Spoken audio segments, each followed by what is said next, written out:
اعوذ باللہ من الشیطان الرجیم، بسم اللہ الرحمن الرحیم۔ ایمانیات کے ماڈیول کے پہلے باب توحید کے لیکچر نمبر 3 کو آج اب سنیں گے۔ اس میں اللہ کی دو صفات النافع الضار، نفع بخشنے والا اور نقصان دینے والا، یہ بھی اللہ ہی کی ذات ہے، اس کو ہم جانیں گے، اور اس حوالے سے جو لوگوں میں شرک پایا جاتا ہے اس سے ہمیں آگاہی حاصل ہوگی۔ قرآن حکیم کی 7ویں سورۃ الاعراف کی آیت 188 میں اللہ تعالیٰ فرماتے ہیں قُلْ لَا أَمْلِكُ لِنَفْسِي نَفْعًا وَلَا ضَرًّا إِلَّا مَا شَاءَ اللَّهُ وَلَوْ كُنْتُ أَعْلَمُ الْغَيْبَ لَاسْتَكْثَرْتُ مِنَ الْخَيْرِ وَمَا مَسَّنِيَ السُّوءُ إِنْ أَنَا إِلَّا نَذِيرٌ وَبَشِيرٌ لِقَوْمٍ يُؤْمِنُونَ۔ ارشاد باری تعالیٰ ہے قل، کہ اے محمد صلی اللہ علیہ وسلم کہہ دیجئے، لا املک لنفسی نفعا ولا ضرا، کہ میں اپنی ذات کے نفع و نقصان کا بھی مالک نہیں، الا ما شاء اللہ، مگر جو اللہ چاہے، ولو کنت عالم الغیب، اور اگر میں غیب کی بات جان سکتا، لستکثرت من الخیر، تو بہت کچھ بھلائیاں حاصل کر لیتا، وما مسنی السوء، اور مجھے تکلیف نہ پہنچتی، ان انا الا نذیر و بشیر، میں تو محض ڈرانے والا اور خوشخبری دینے والا ہوں، لقوم یؤمنون، ان لوگوں کے لیے جو ایمانت دار ہیں، ایمان والے ہیں۔ اس آیت میں بڑا واضح کر دیا گیا کہ نفع اور نقصان کا مالک صرف اللہ تعالی ہے، اور غیب کی بات بھی اللہ جانتا ہے۔ اگر یہ غیب کا علم انسانوں کے پاس ہوتا تو انسان بہت سے رنج و غم، تکالیف اور مشکلات سے محفوظ رہ سکتے تھے۔ تو یہ چیزیں بھی اللہ کی جانب سے آتی ہیں، اور حضور اکرم صلی اللہ علیہ وسلم یہاں پر بڑی وضاحت سے اعلان کر رہے ہیں کہ میں تو ایک ڈرانے والا اور خوشخبری دینے والا ہوں۔ ڈرانے والے کس کو؟ ظالم قوتوں کو۔ خوشخبری دینے والے کس کو؟ معاشرے کے مظلوموں کو۔ لقوم یؤمنون، ان لوگوں کو جو ایماندار ہیں، جو آپ کے ساتھ اس پروگرام میں شریک ہیں۔ قرآن کا یہ جو پروگرام ہے، یہ جو فلسفہ حیات ہے، اس میں وہ آپ کے ساتھ شریک ہیں۔ ایمان لا کر جیسے صحابہ آپ کے دست و بازو بنے، تو ایسے ہی ایمان والے اس قرآن کے پروگرام کو آگے بڑھا کر آپ کی تعلیمات پر عمل کرتے ہیں۔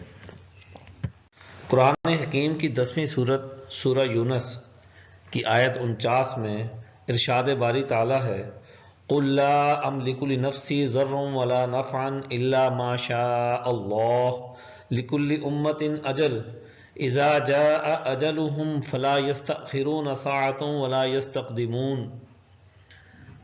کہ اے نبی ان سے کہہ دیجئے، لا املک لنفسی ضرًا ولا نفعا، کہ میں اپنی ذات کے برے اور بھلے کا مالک بھی نہیں، الا ما شاء اللہ، مگر جو اللہ چاہے، لکل امت اجل، ہر امت کا ایک وقت مقرر ہے، اذا جاء اجلہم، جب وہ وقت آ جاتا ہے، فلا یستأخرون ساعۃ، تو ایک گھڑی بھی دیر نہیں کر سکتے، ولا یستقدمون، اور نہ جلدی کر سکتے ہیں۔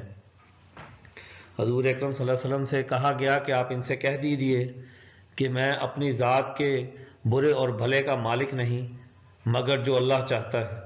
تمام اختیارات، طاقت اور قوت کا مالک اللہ ہے۔ وہی قوموں کو نفع دیتا ہے، وہی قوموں کو نقصان دیتا ہے۔ کسی انسان کے یہ بس کی بات نہیں کہ وہ نفع اور نقصان کو بدل سکے مگر جو اللہ چاہے۔ تو اب اس کی آیت کا جو سیاق و سباق ہے وہ یہ کہ جب کوئی قوم بہت ہی بری عادتوں میں پڑ جاتی ہے تو پھر اللہ تعالیٰ کہتے ہیں کہ میں ان میں رسول ضرور بھیجتا ہوں، اور پھر وہ ان کو ہدایت کی بات کرتا ہے۔ اگر وہ تسلیم نہیں کرتے تو اس کا مطلب ان پر حجت پوری ہو گئی، ان کو سمجھا دیا گیا لیکن انہوں نے مانا نہیں، تو اب وہ قوم کسی طور بھی تباہی سے نہیں بچ سکتی۔ اب وہ قوم جو ایک اپنی طرف سے سیٹل اور متمدن زندگی گزار رہی ہوتی ہے، وہ سمجھتی ہے کہ ہم تو بڑے طاقتور ہیں۔ اب وہ کہتے ہیں کہ نبی سے کہتے ہیں کہ جو عذاب ہم پر آنا ہے تو لائیے، جلدی کیجئے۔ تو اللہ تعالیٰ فرماتے ہیں کہ ہر امت کا ایک وقت مقرر ہے، جب وہ وقت آتا ہے تو پھر اس میں نہ دیر ہوتی ہے اور نہ جلدی ہوتی ہے، وہ اپنے وقت مقررہ پر ہی آتا ہے۔ تو اس لیے ہر زمانے کے اندر انبیاء علیہ السلام کی تعلیمات پر عمل کرنے والے جو ان کے وارثین علوم ہوتے ہیں، تو وہ بھی قوموں کے اندر یہی فریضہ ادا کرتے ہیں کہ قوموں کو اس بات سے ڈراتے ہیں، اپنے نبی کی تعلیمات سے آگاہ کرتے ہیں اور لوگوں کو بتلاتے ہیں کہ یہ اپنے معاملات درست کرو، یہ جو فاسد تمدن اختیار کر لیا ہے اگر اس سے نہ ہٹے تو پھر عذاب آئے گا۔ اور عذاب تو یہ بھی ہوتا ہے کہ انسانی معاشرے جو ہے وہ غلامی میں چلے جائیں، وہ اپنے نفع اور نقصان کا شعور ہی کھو دیں، وہ اس بات سے عاری ہو جائیں کہ ان کے اوپر جو مشکلات آ رہی ہیں اس کی بنیادی وجہ کیا ہے، وہ ہر قسم کے عقل اور شعور سے خالی ہو جائیں۔ یہ بھی کسی قوم کے لیے عذاب ہوتا ہے، اور یقیناً انبیاء علیہ السلام کی تعلیمات اس عذاب سے نجات کا بہت بڑا ذریعہ ہوتی ہیں۔ سورہ یونس کی آیت 107 میں ارشاد باری تعالیٰ ہے وَإِن يَمْسَسْكَ اللَّهُ بِضُرٍّ فَلَا كَاشِفَ لَهُ إِلَّا هُوَ وَإِن يُرِدْكَ بِخَيْرٍ فَلَا رَادَّ لِفَضْلِهِ يُصِيبُ بِهِ مَن يَشَاءُ مِنْ عِبَادِهِ وَهُوَ الْغَفُورُ الرَّحِيمُ۔ اللہ تعالیٰ فرماتے ہیں وَإِن يَمْسَسْكَ اللَّهُ بِضُرٍّ فَلَا كَاشِفَ لَهُ إِلَّا هُوَ، اگر اللہ تمہیں کوئی تکلیف پہنچائے تو اس کے سوا اسے ہٹانے والا کوئی نہیں۔ وَإِن يُرِدْكَ بِخَيْرٍ فَلَا رَادَّ لِفَضْلِهِ، اور اگر تمہیں کوئی نقصان، کوئی بھلائی پہنچانا چاہے تو کوئی اس کے فضل کو پھیرنے والا نہیں۔ يُصِيبُ بِهِ مَن يَشَاءُ مِنْ عِبَادِهِ، اپنے بندوں میں سے جسے چاہتا ہے اپنا فضل پہنچاتا ہے۔ وَهُوَ الْغَفُورُ الرَّحِيمُ، اور وہی بخشنے والا مہربان ہے۔ اس آیت میں بڑی وضاحت کے ساتھ اس بات کا اعلان کر دیا کہ اگر کوئی تمہیں تکلیف پہنچاتا ہے تو اس کے سوا، اللہ کے سوا کوئی اس کو ہٹا نہیں سکتا، اور اگر کوئی بھلائی تم تک پہنچتی ہے تو اللہ کا فضل کوئی پھیرنے والا نہیں، اسے بھی کوئی نہیں ہٹا سکتا کہ کوئی کہے کہ میں اللہ کی طرف سے آنے والی اس بھلائی کو روک دوں۔ اور اللہ اپنے بندوں میں سے جسے چاہتا ہے اپنا فضل پہنچاتا ہے، جو اللہ کی چاہت پر عمل کرتا ہے اللہ اسے اپنا فضل دیتا ہے۔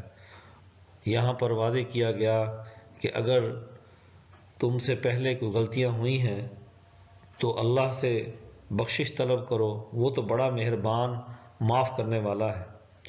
تو اب جو لوگ شرک کرتے تھے اور نفع نقصان کا مالک کسی اور قوت کو سمجھتے تھے، تو یہاں بڑی وضاحت کے ساتھ اعلان کر دیا گیا کوئی اور قوت نہیں ہے۔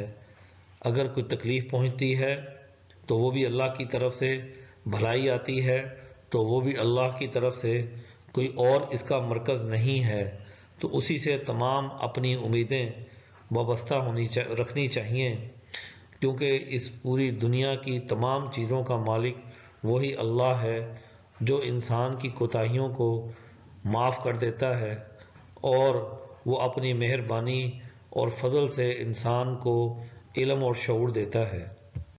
قرآن حکیم کی 13ویں سورۃ الرعد کی آیت نمبر 16 میں ارشاد باری تعالی ہے، قل من رب السماوات والارض قل اللہ قل افاتخذتم من دونه اولیاء لا یملکون لانفسهم نفعا ولا ضرا قل هل يستوي الاعمى والبصیر۔ اللہ تعالیٰ فرماتے ہیں، قل من رب السماوات والارض، کہو آسمان اور زمین کا رب کون ہے؟ قل اللہ، کہہ دو اللہ۔ قل افاتخذتم من دونه اولیاء لا یملکون لانفسهم نفعا ولا ضرا، کہو پھر کیا تم نے اللہ کے سوا ان چیزوں کو معبود نہیں بنا رکھا، لا یملکون لانفسهم، جو اپنے نفسوں کے نفعا ولا ضرا، نفع اور نقصان کے بھی مالک نہیں۔ قل هل يستوي الاعمى والبصیر، کہو کیا اندھا اور دیکھنے والا برابر ہو سکتا ہے؟ سورۃ الرعد کی آیت 16 کے پہلے حصے میں اللہ تعالیٰ ایک سوال رکھتے ہیں کہ ان سے پوچھو کہ آسمان اور زمین کا رب کون ہے، تو کہہ دیجئے کہ اللہ ہے۔ تو پھر اللہ کے سوا تم کسی اور کو اپنا ولی، سرپرست اور معبود کیسے بنا سکتے ہو؟ اور وہ بھی وہ جو اپنی نفسوں، اپنے جانوں، اپنی عقلوں، اپنے خیالات، تصورات کے نفع نقصان کے بھی مالک نہیں۔